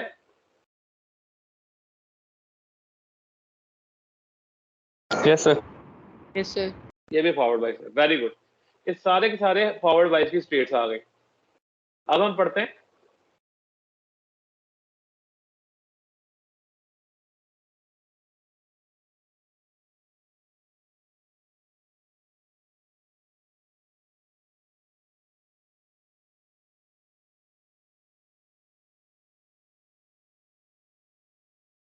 Reverse biasing.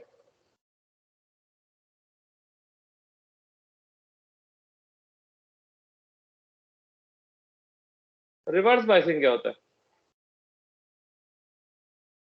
तो जब पी को लो पोटेंशियल करते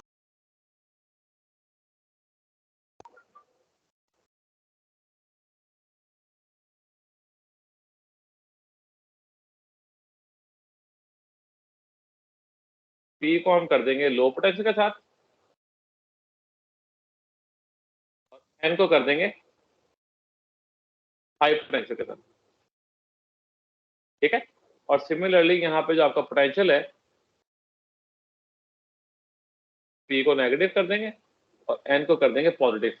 अब जिसकी वजह से होगा क्या कि आपके पास जो ये वाले चार्जेस है ये उठ के लेफ्ट साइड पे आ जाएंगे। ठीक है? और ये नेगेटिव भी राइट साइड पे चले जाएंगे, क्योंकि नेगेटिव यहाँ पे सारे पॉजिटिव यहाँ पे क्राउडेड हो जाएगा, क्योंकि नेगेटिव लगा हुआ टर्मिनल उसको अट्रैक्शन मिलेगी और सारे इलेक्ट्रॉन यहाँ पर आ जाएंगे, जिसकी वजह से size of width of depletion region क्या हो जाएगी? इंक्रीज कर जाएगी। यहाँ मैंने मेंशन नहीं किया, यहाँ मैं कर देता हूँ कि width of depletion region reduce करती है फॉरवर्ड बाइस में।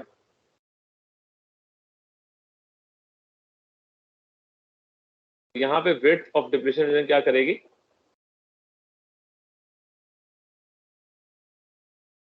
इंक्रीज करती है। ठीक हो गया बेटा?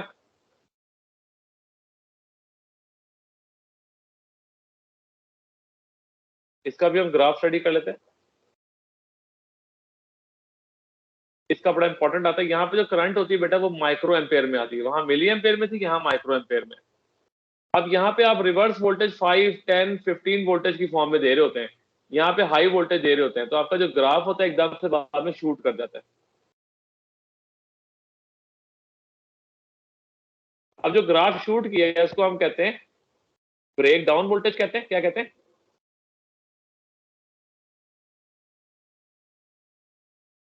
और दूसरा हम कट ऑफ वोल्टेज भी कहते हैं कि उसके बाद आपका डायोड जो है, कह रही आपने 5 वोल्ट दिया, फिर 10 वोल्ट दिया, और तकरीबन 15 के आसपास जाके उससे पहले कहीं डायोड आपका बर्न आउट हो जाता है और सड़ जाता है, उसके बाद आपका वर्किंग नहीं कर पाता। ठीक है, तो यहाँ पे ये आपके पास हो रही थी। अब यहाँ पे आपके पास रिवर्स में आपको थोड़ी सी करंट मिल रही होती है। ये करंट क्यों मिलती है, इनको हम क्या कहते हैं, ये किस वजह से मिल रही होती है? ये करंट आपको मिल रही होती है माइनॉरिटी, यहाँ पे मेजॉरिटी चार्जेस की वजह से थी, यहाँ पे आपको रिवर्स जो करंट मिलती है उसको हम कहते हैं माइनॉरिटी चार्जेस। ये वाली करंट माइनॉरिटी नहीं है, ये तो डायोड ही खत्म हो गया ना, डायोड बर्न आउट हो गया। तो यहाँ पे एक टर्म आती है जिसको हम कहते हैं, यहाँ पे एक टर्म हम डिफाइन करते हैं पीक वोल्टेज। वो हम इसके लिए रिवर्स बायसिंग यूज करते हैं, द मैक्सिमम वोल्टेज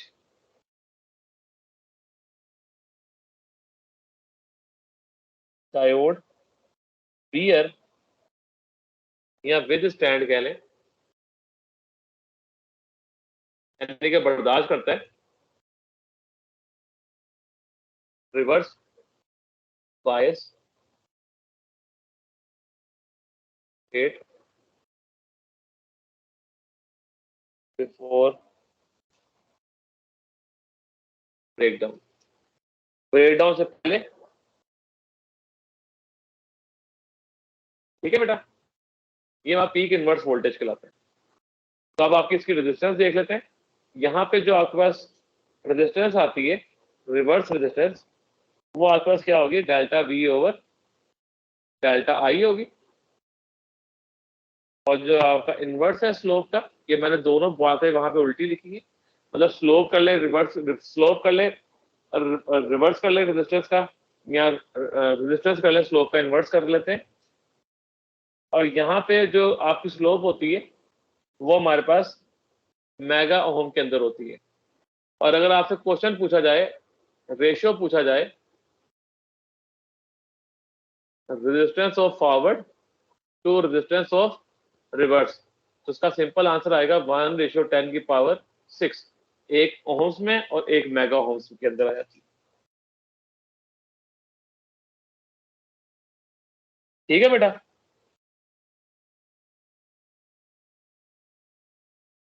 यहां तक देखिए, यहां तक पॉइंट क्लियर है। अब हम आगे चलते हैं।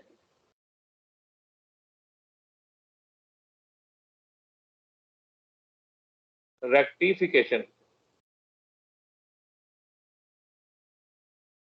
रेक्टिफिकेशन और एक होता है इन्वर्जन। रेक्टिफिकेशन किसे कहते हैं? Conversion of AC into DC. Very good, conversion of AC into DC. और किस डिवाइस से, जो उस डिवाइस का नाम है, तो जो डिवाइस है उसको हम क्या कहते हैं? Rectify. उसको हम कहते हैं रेक्टिफायर कहते हैं, जिसको हम डायोड का नाम दिया था। और यहाँ पे क्या हो रहा है, कन्वर्जन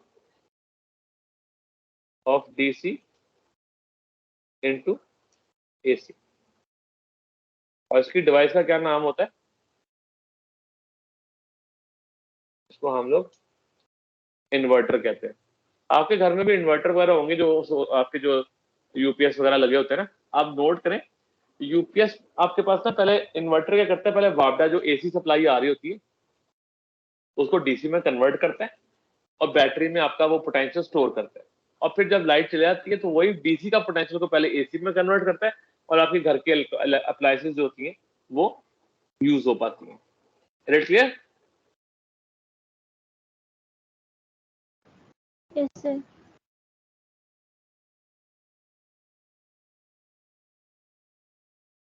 मैं आपको अभी एक पेज भी जरा सेंड करता हूँ।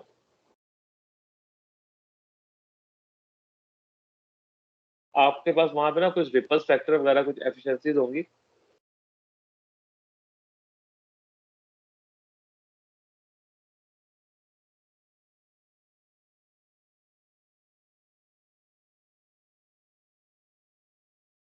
वो आपने वैल्यूज याद रखनी है। तो हमारे पास दो प्रोसेस हैं, एक हाफ वेव रेक्टिफिकेशन और एक full wave.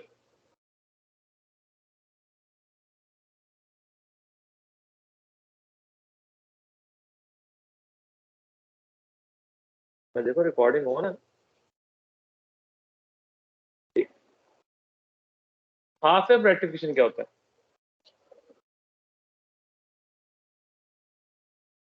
Any half of किसी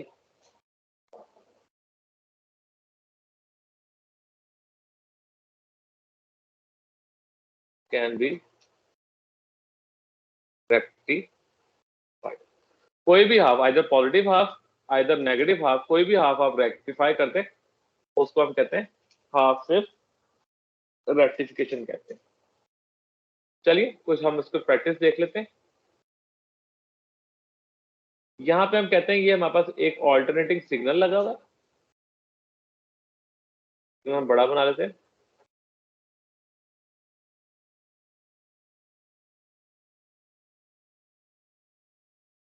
अब ये सिग्नल है, इसका कंप्लीट टाइम पीरियड टी होता है, उसका हाफ टाइम पीरियड होता है t/2 होता है, और यहां तक होता है 0।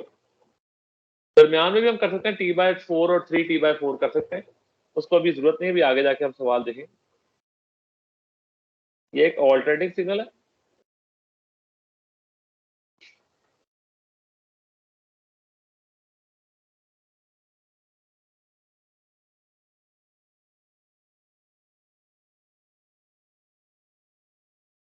चलिए बेटा, इसका आउटपुट क्या होगा?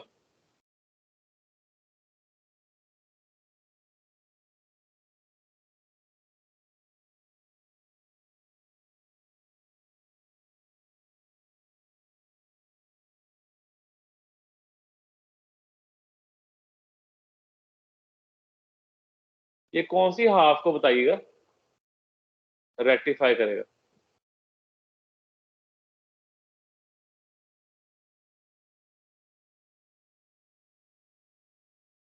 मेरी बात आ रही बेटा?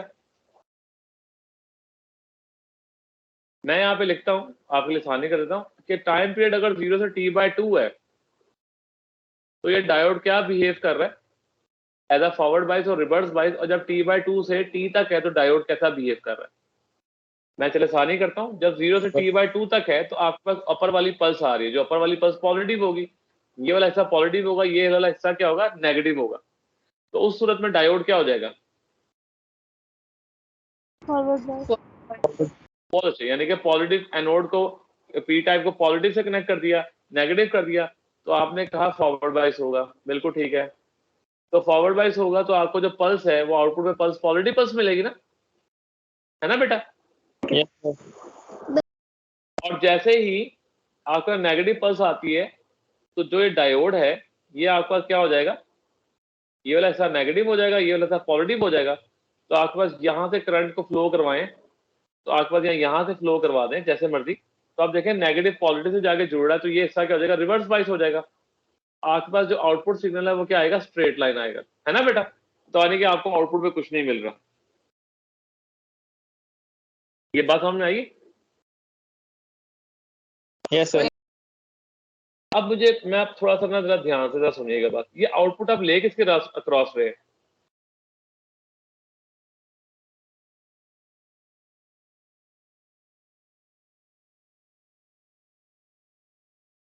ये आउटपुट किसके क्रॉस ले रहे हैं आप?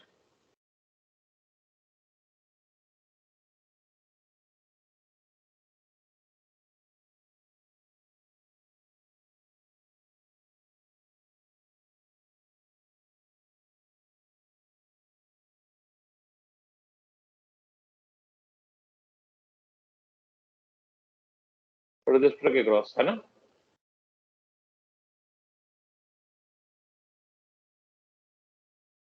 अगर मैं आउटपुट यहाँ पर मैं बता देता हूँ, यहाँ पे आपने इसके क्रॉस लिया, ये आपने आउटपुट इसके क्रॉस लिया। मेरी बात अब जरा ध्यान से सुनिएगा सारे स्टूडेंट्स, ये बड़ा टेक्निकल बड़ा सिंपल सा पॉइंट है, अगर आप ग्रिप कर जाते हैं आपके सारे डायोड के सवाल सारे हल हो जाते हैं। यहाँ पर अगर आप जरा नोट करें कि ये नेगेटिव साइड है ऊपर वाली और नीचे वाली पॉजिटिव है, तो यहाँ पे डायोड आगे जाके पोटेंशियल को पास करने नहीं दे रहा है ना, तो सारा का सारा वोल्टेज ड्रॉप कहाँ पे हो रहा है, क्योंकि जाहिर सी बात है डायोड ने अपने क्रॉस सारा का सारा वोल्टेज रोक के रख लिया, डायोड तो आगे वोल्टेज नहीं जाने दे रहा ना। मेरी बात फॉलो कर रहे हैं?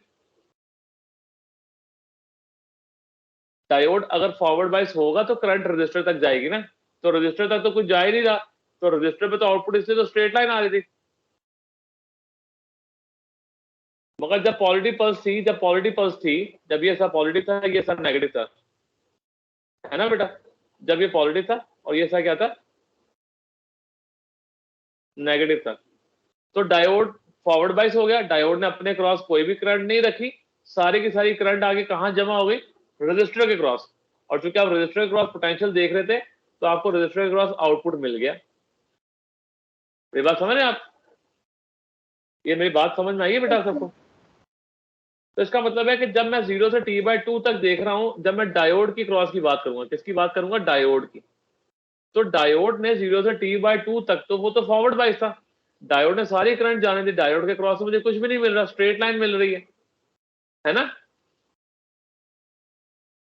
मगर जैसे ही मुझे नेगेटिव पल्स भेजी मैंने, यहाँ पे क्या भेजी,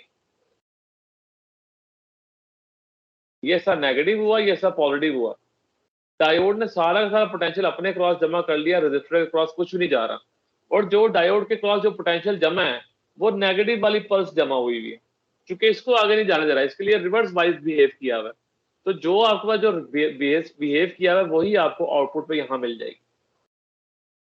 तो ये आपका थोड़ा सा डिफरेंस है कि आप आउटपुट किसके क्रॉस मेजर कर रहे हैं, आइदर रजिस्टर के क्रॉस कर रहे हैं या डायोड के क्रॉस। तो यही 4 सवाल हम यहाँ पर देखते हैं। T/2 डायोड फॉरवर्ड बाइस था और ये क्या था, रिवर्स बाइस। तो यहाँ पे अब देखें ये डायग्राम, अगली डायग्राम सेम वही डायग्राम रखी है, सिर्फ सवाल समझाने के लिए कि अक्रॉस रजिस्टर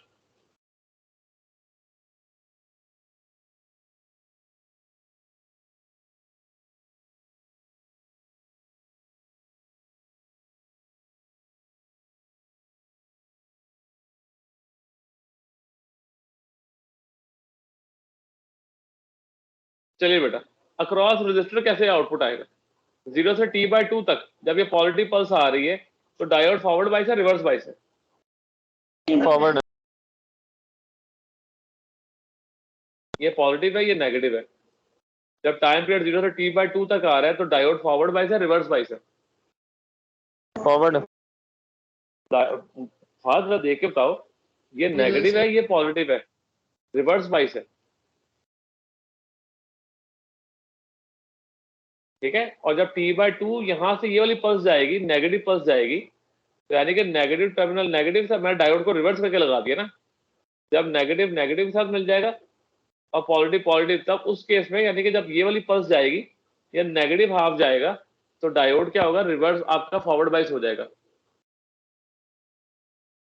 तो हम जो बेसिक पढ़ते हुए आ रहे हैं कि आपका रिवर्स बाइस पे आपको स्ट्रेट लाइन मिली, क्योंकि आपके पास रजिस्टर के क्रॉस कुछ भी नहीं आ रहा था। जैसे ही ये फॉरवर्ड बाइस हुआ, डायोड ने कंडक्शन की, सारा सारा वोल्टेज कहाँ पे आ गया, रजिस्टर के क्रॉस, तो रजिस्टर के क्रॉस आपको ये वाली जो नेगेटिव वाली पल्स है वो मिल जाएगी, क्योंकि नेगेटिव को उसने गुजरने दिया है। ये बात फॉलो कर रहे हैं बच्चे? सेम केस अब डायोड के, तो यही क्वेश्चन सेम केस डायोड के क्रॉस कर लेते हैं। जब डायोड के क्रॉस की बात करते हैं तो ये फॉरवर्ड बाइस और रिवर्स बाइस अब आपको समझ में आ गया कि वो तो सेम हो गया ना। तो अब आपके पास यहाँ पर क्या होगा, डायोड के क्रॉस डायग्राम को स्टडी कर लेते हैं। जब ये वाली पल्स पॉजिटिव थी तो डायोड आपका क्या था, जब ये पल्स पॉजिटिव तो डायोड आपका क्या था बेटा,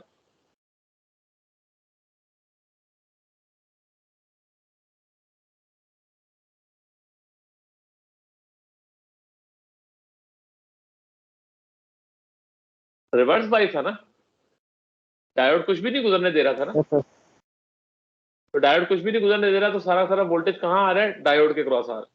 तो ये डायोड के क्रॉस आपको आउटपुट मिल गया है। तो रजिस्टर के क्रॉस उस वक्त कुछ भी नहीं जा रहा था। तो जैसे ही आपके पास पल्स चेंज हुई, जैसे ही पल्स आपके पास चेंज होगी, आपके पास नेगेटिव पल्स आएगी, तो नेगेटिव पल्स आते ही ये नेगेटिव हुआ, ये पॉजिटिव हुआ, डायोड फॉरवर्ड बाइस हो गया। डायोड सारी की सारी करंट गुजरने देगा, और जो रजिस्टर अब डायोड सारी करंट गुजरने देगा तो उसके क्रॉस तो कुछ रहा ही नहीं, तो आपको क्या आएगा, स्ट्रेट लाइन मिलेगी। तो ये हमारे पास जब क्वेश्चन आता है अक्रॉस डायोड अक्रॉस रजिस्टर, तो इस तरह के आपके क्वेश्चन आते हैं, तो उसकी वेव फॉर्म आपने ध्यान से बतानी है। जो पहला केस है ये वो केस है जो जनरल हम पढ़ते आ रहे हैं बहुत अमूमन, मगर हमारे पास एंटीटेस्ट के अंदर फिर अक्रॉस के लफ्ज के साथ या पोटेंशियल ड्रॉप के लिहाज के साथ आपसे क्वेश्चन पूछ सकते हैं। मेरी बात क्लियर है बेटा सबको? Yes sir.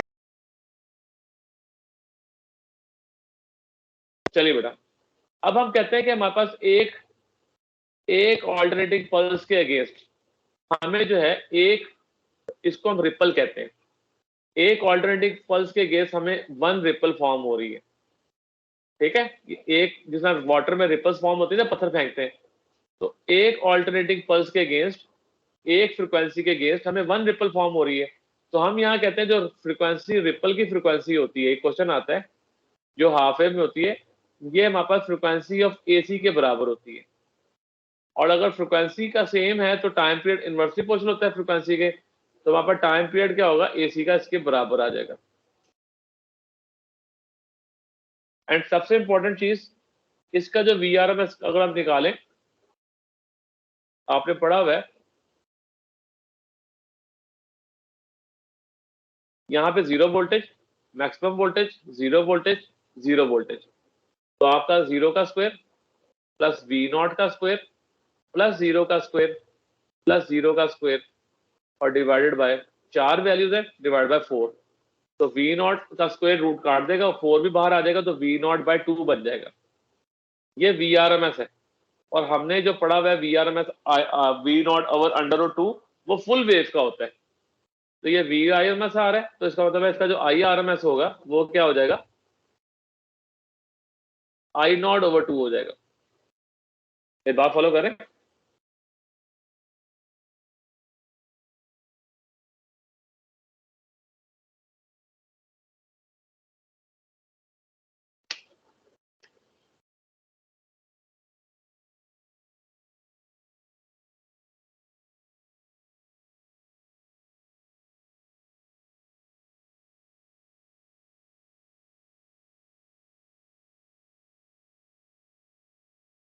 चलिए कुछ प्रैक्टिस करते हैं, एक क्वेश्चन देखते हैं।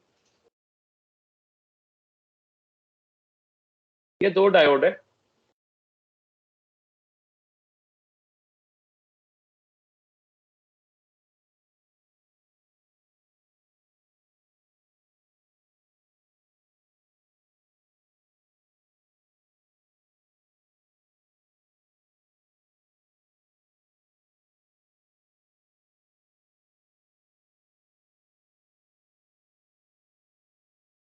ओके बेटा, ये दो डायोड हैं, ये आप इनको इनपुट सिग्नल दे रहे हैं, ऑल्टरनेटिंग सिग्नल ये, तो आपको आउटपुट क्या मिलेगा, ये आपका इनपुट सिग्नल है। जब पहले पॉजिटिव पल्स जाएगी तो ऊपर वाला डायोड वर्क करेगा, ऊपर वाला फॉरवर्ड बाइस होगा, यानी कि D1 है और ये D2 है। तो आप कहेंगे जब आपका टाइम पीरियड यानी कि T/2 है, ये टाइम पीरियड T है, जब, और ये 0, जब टाइम पीरियड 0 से T/2 है, तो आपका डायोड जो है D1 जो है वो फॉरवर्ड बाइस है ना बेटा। और जब नेगेटिव पल्स जाएगी तो ये वाला हिस्सा पॉजिटिव हो जाएगा, हिस्सा नेगेटिव, तो करंट आपको यहां से फ्लो करती हुई यूं जाएगी, एक दफा नीचे जा रही है, एक दफा इस तरफ। तो T/2 से जब टाइम पीरियड T था तो डायोड D2 फॉरवर्ड बाइस रहा।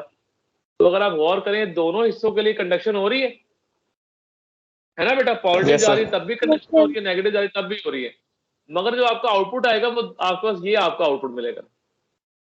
आउटपुट आपको दोनों ऐसे क्यों मिल रहा है, दोनों इस तरफ क्यों नहीं पल्सेस आई, क्योंकि जब आप आउटपुट देखते हैं तो आपने देखना होता है रजिस्टर के क्रॉस जो करंट की डायरेक्शन आ रही है, रजिस्टर के क्रॉस जो करंट की डायरेक्शन आ रही है वो दोनों की क्या आ रही है, अपोजिट डायरेक्शन में करंट पास कर रही है, तो इसलिए आपके जो आउटपुट भी आएगा वो क्या आएगा, अपोजिट डायरेक्शन में आपको पल्सेस मिलेंगे।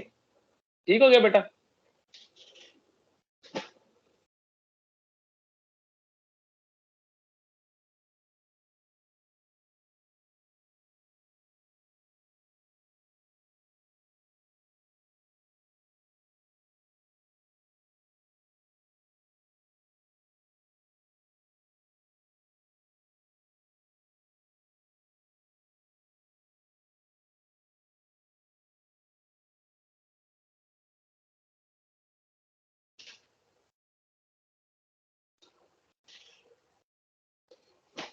हम एक आउटपुट सिग्नल बनाते हैं, तो इनपुट, ये इनपुट सिग्नल है। अब ये यहाँ देखें, ये जो कर्व इतना सा हिस्सा मैं उठा के लेफ्ट साइड पर डालूंगा ना, तो एक कंप्लीट वेव बन जाएगा, यानी कि यहाँ से लेके यहाँ तक टाइम पीरियड टी है, तो यहाँ से लेके यहाँ तक टाइम पीरियड T/4 होगा, क्योंकि ये वाला हिस्सा होगा T/2 होगा, और ये वाला हिस्सा होगा 3T/4 होगा। चलिए मैं क्वेश्चन कर रहा हूँ, अब आई होप के काफी सारा क्लियर हो चुका हो। तो पहले बताएं, जब टाइम पीरियड 0 से T/4 है तो डायोड कैसा बिहेव कर रहा है? जब टाइम पीरियड T/4 से पूरी नेगेटिव पल्स कर लेता हूं ना, क्रिएट कर लेते हैं 3T/4 कर लेते हैं, एंड लास्ट 3T/4 से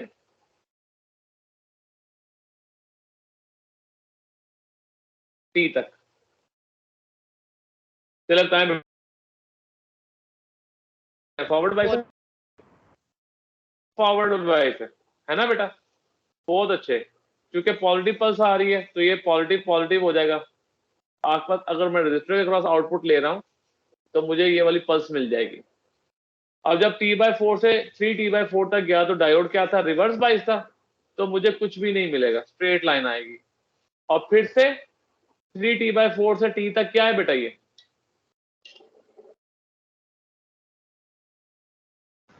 Forward. ये फिर से फॉरवर्ड बाइस है। आसपास यहाँ पे फिर से आपको आउटपुट में पल्स मिल जाएगी। और ये किसके क्रॉस ले रहे हैं आप बेटा? Resistor के. अब अक्रॉस डायोड के क्रॉस के आउटपुट मिल रहा होगा। इन शॉर्ट अब आपने याद रखना है, जो रजिस्टर के क्रॉस मिलता है उसका अपोजिट किसके क्रॉस मिलता है? डायोड के क्रॉस। तो उसका अपोजिट किसके क्रॉस मिलता है? तो डायोड के क्रॉस क्या कौन सी पल्स मिलेगी आपको? नेगेटिव वाली. बहुत अच्छे, एक्सीलेंट। यानी कि नेगेटिव वाली पल्स हमें डायोड के क्रॉस मिलेगी। जिस डायोड के क्रॉस वो पल्स मिलती है जिस पर डायोड रिवर्स बाइस होता है, और रजिस्टर के क्रॉस वो पल्स मिलती है जिस पर डायोड फॉरवर्ड बाइस होता है। ठीक है बेटा?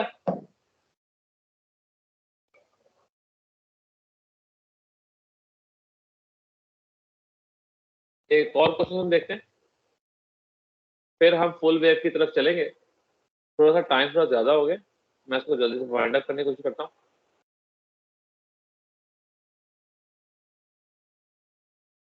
चलिए बेटा, ये टर्मिनल ए है,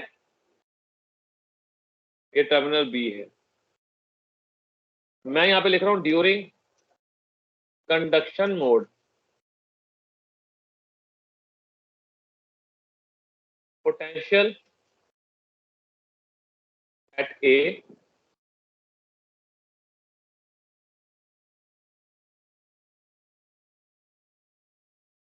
potential at B. Conduction mode पे पोटेंशियल ए पे पोटेंशियल क्या होगा, बी पे पोटेंशियल क्या होगा? सर ए पे पॉजिटिव होगा और बी पे नेगेटिव। बहुत अच्छे बेटा, इस पे पॉजिटिव होगा और बी पे क्या होगा? अब बताइए क्यों होगा? अब बिल्कुल ठीक है आपने, मुझे पता है आपको पता भी होगा, वैसे ही मैं पूछ रहा हूँ कि पॉजिटिव क्यों कहा आपने, ए पे पॉजिटिव क्यों होगा? सर क्योंकि कंडक्शन मोड है तो वो फॉरवर्ड बाइस होगा, और फॉरवर्ड बाइस में उसका पी जंक्शन जो है इसको पॉजिटिव टर्मिनल के साथ हायर पोटेंशियल पे होना चाहिए।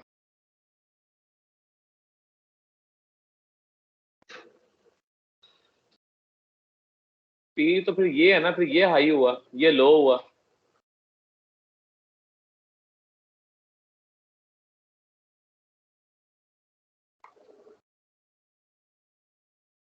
इसमें मैं आपको बता देता हूँ, ऐड कर देता हूँ। फॉरवर्ड बाइस जब होगा ये डायोड में करंट पास करेगी और करंट रजिस्टर क्रॉस यूं पास करेगी, और जब करंट पास करती है current always flow from high potential to low potential, तो ये हाई होगा और ये क्या होगा, ये सिंपल करंट की कैरेक्टरिस्टिक्स है। Is it clear?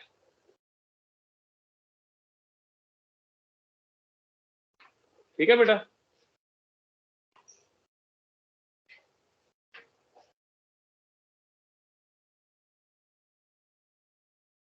चलिए बेटा आखिरी हिस्सा हम करते हैं, फुल वेव रेक्टिफायर।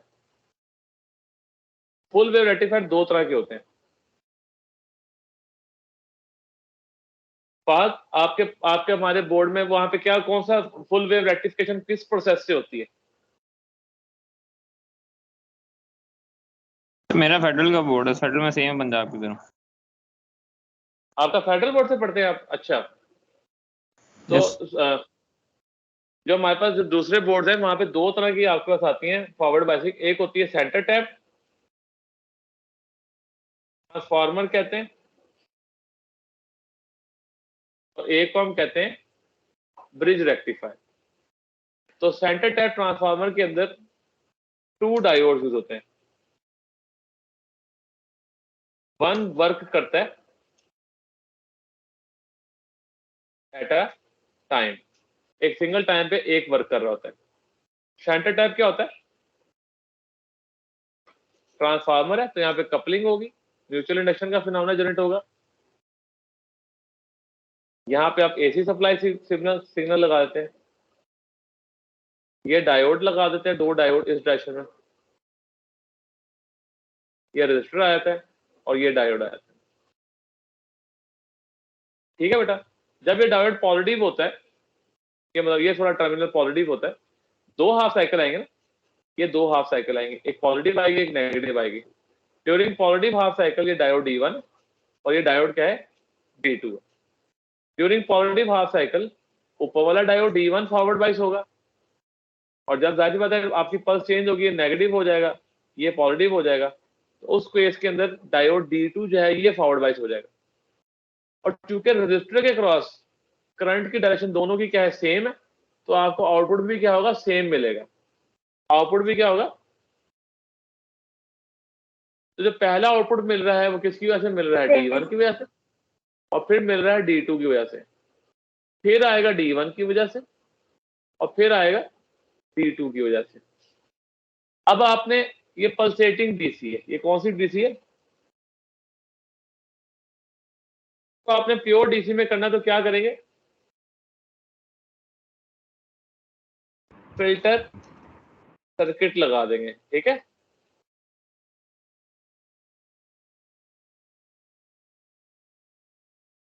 तो प्योर डीसी कन्वर्जन के लिए आप यहाँ पे क्या लगा देंगे, फिल्टर सर्किट लगा देंगे। ये क्लियर है बेटा बच्चों ये सवाल? अब आता है, ये तो था सेंटर टैप ट्रांसफार्मर। अब आता है ब्रिज, हम पढ़ते हैं हमारे सिलेबस में जो क्या है, ब्रिज रेक्टिफायर। ब्रिज रेक्टिफायर में आपके पास 4 डायोड ब्रिज की फॉर्म में लगे होते हैं।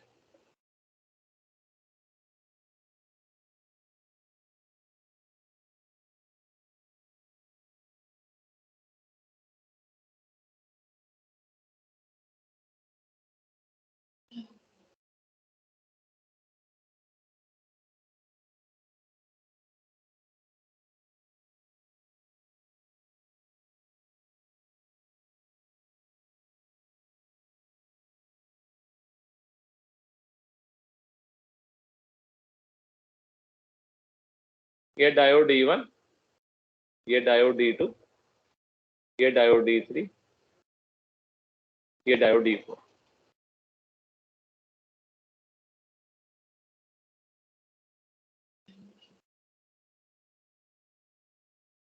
ये हमारे पास पल्स आ रही, मैं कहता हूँ ये पॉजिटिव है, ये नेगेटिव है, यानी कि 0 से T/2 तक। तो मैं करंट का यहाँ पे फ्लो बताने लगा हूँ कि करंट यहाँ से यूं पास करेगी, ये डायोड फॉरवर्ड बाइस होगा, करंट यहाँ पे आएगी तो करंट यहाँ से नहीं गुजरेगी, ये दोनों उसको रिवर्स बाइस मिले, करंट यहाँ से पास करके इधर पहुंचेगी। जब इधर पहुंचेगी तो बेटा ये पॉइंट आता है, तो बच्चे अक्सर समटाइम यूं फ्लो करते हैं, नहीं, करंट जहां से इन हो रही वहीं आउट नहीं होती, करंट को कंप्लीट पास बनना चाहिए, तो फिर करंट यहाँ से पास करके यहाँ तक जाएगी। तो अब आप करंट का जरा फ्लो देखें, मैं जो डायोड वर्क नहीं कर रहा मैं उनको मिटा रहा हूँ ताकि आपको करंट का फ्लो जरा क्लियर हो जाए।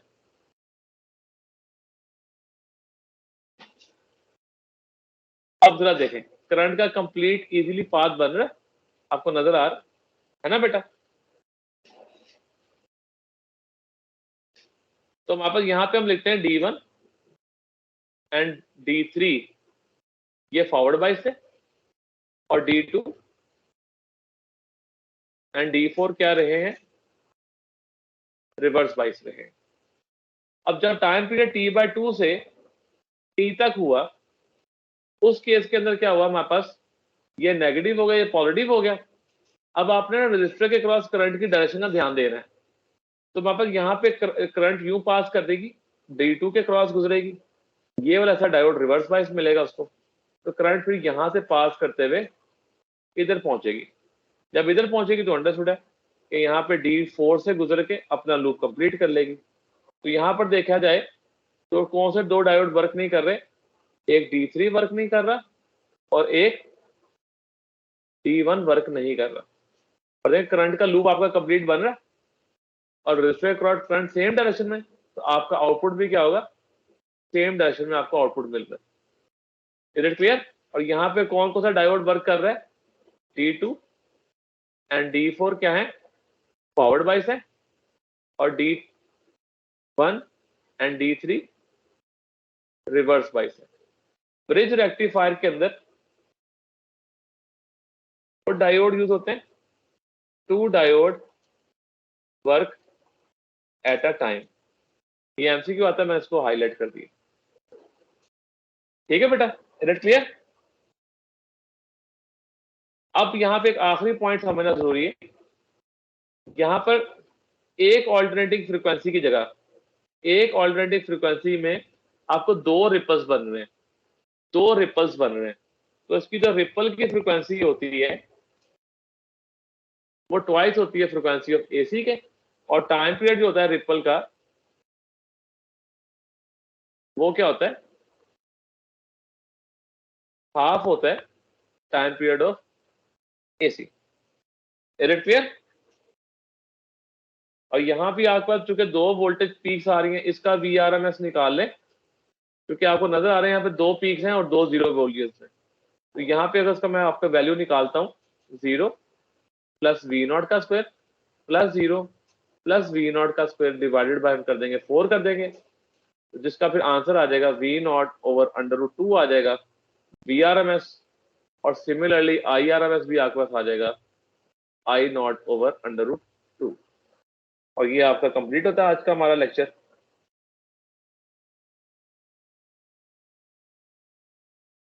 बेटा कोई क्वेश्चन है तो आप पूछ सकते हैं। तो आज के लिए यहीं तक है। जी बेटा।